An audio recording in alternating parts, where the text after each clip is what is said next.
flawless vun jing si India ram le kho vel hun tin na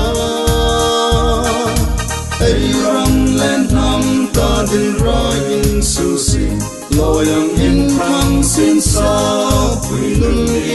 in Missionary tam tak tirsu sila aram le nam su pui tin na di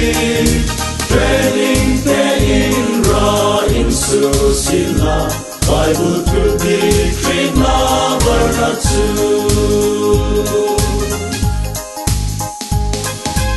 in su kirna der de fi tu le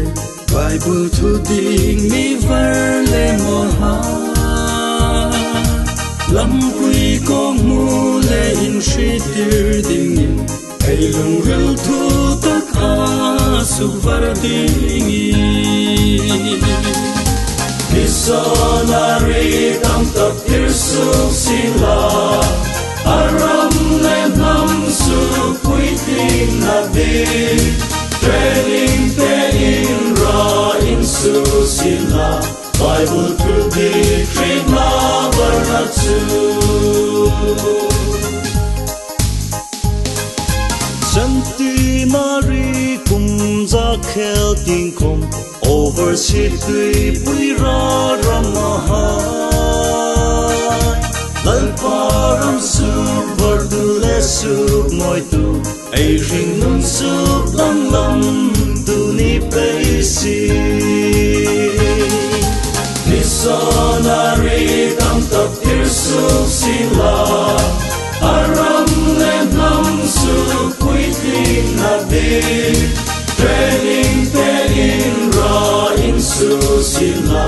Bible to be treat na varna chu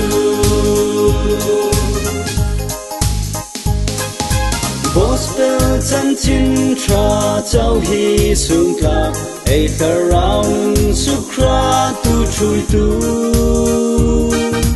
nam tin chi tin trong tin re na mi han il the win ni boy tin zai bore ti Missionary tam tak tirsu sila aram le nam su pui tin na di training te in ra in su sila Bible to be